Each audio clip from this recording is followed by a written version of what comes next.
Pemirsa, Anda kembali di Newsline. Kita akan masuk ke informasi terkait dengan Badan Riset dan Inovasi Nasional umumkan air hujan Jakarta mengandung mikroplastik.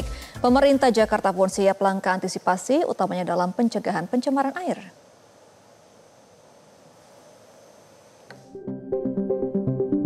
Merespon soal hasil kajian BRIN, pemerintah Jakarta menggelar media briefing di Balai Kota Jakarta pada Jumat pagi terkait dengan kandungan mikroplastik pada air hujan di Jakarta.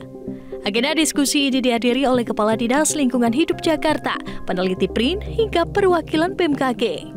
Usai melakukan riset selama hampir 12 bulan, Badan Riset dan Inovasi Nasional atau BRIN mengungkap adanya kandungan berbahaya dalam partikel mikroplastik.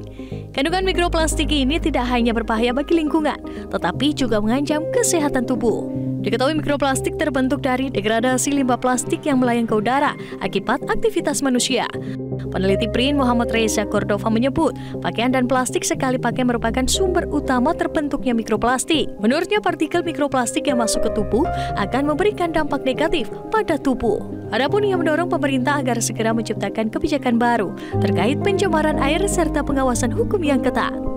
Yang kami temukan sebenarnya setelah pemantauan yang dipublikasikan tahun 2022 dengan pemantauan 12 bulan selama diambil dengan sampling setiap bulan sekali, itu didapatkan data bahwa mikroplastik yang terdeposisi ke daratan dari udara itu antara 3 sampai 40 partikel meter persegi per hari, dengan rata-ratanya kurang lebih 15 partikel yang jatuh per meter persegi per hari. Jadi kalau misalnya kita bayangkan sekitar, kalau ada rumah luas 100 meter persegi, jadi sekitar 1.500 partikel yang jatuh setiap harinya ke sana. Tetapi memang ini tidak hanya diam di sana. Nah, berdasarkan dari penelitian tersebut, kami menemukan dua sumber utama, yaitu sumber utamanya adalah pakaian yang memang kebanyakan adalah sintetik polimer, dan kemudian yang kedua adalah plastik sekali pakai yang umumnya dibakar secara terbuka.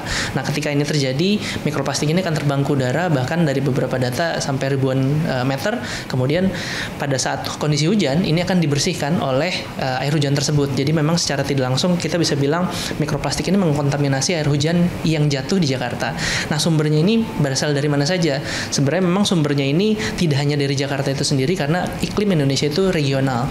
Jadi secara ilmu cuaca, yang terjadi adalah sampah mikroplastik ini menyebar dari kawasan Jabodetabek dan yang ada di sekitarnya, termasuk yang ada di Kepulauan Seribu sampai Laut Jawa seperti ini, jadi bertukar satu sama lain.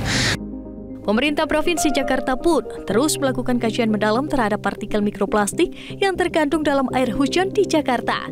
Proses kerjasama dengan sejumlah instansi terkait seperti BMKG hingga Kementerian Lingkungan Hidup terus dilakukan, terutama demi mencegah meluasnya kasus pencemaran air dan pencemaran udara yang menjadi salah satu faktor terbentuknya mikroplastik.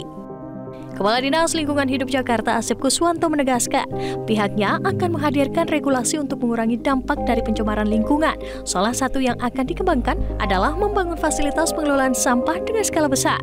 Ia pun mengimbau kepada masyarakat Jakarta untuk menggunakan masker saat beraktivitas di luar, sehingga mengurangi potensi terkontaminasi partikel mikroplastik.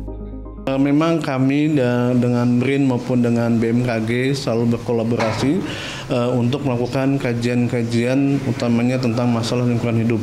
Beberapa kajian yang memang sudah kami lakukan, yaitu pertama masalah pencemaran di air, terutama air laut beberapa tahun yang lalu, sekitar tahun 2022, bagaimana emerging pollutant dari air laut ini, dari sumber air ini memang bisa kita kurangi. Itu kami sudah lakukan kerjasama dengan BRIN.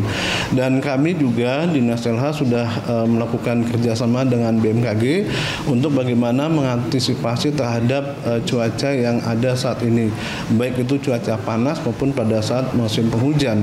Nah, kami dan dengan BMKG juga membangun bersama-sama dengan BMKG membangun platform yang tadi sudah saya sampaikan, yaitu udara.jakarta.go.id, di mana memang platform itu juga ada kontribusi dari BMKG untuk sama-sama melihat bagaimana hubungan antara kondisi cuaca dengan polusi yang ada di Jakarta. Dan kami juga kedepannya akan lebih banyak lagi kerjasama dengan akademisi-akademisi, terutamanya untuk melihat mencari data tentang kondisi lingkungan hidup yang ada di Jakarta.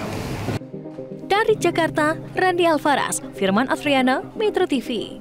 Jelajahi cara baru mendapatkan informasi. Download Metro TV Extend sekarang.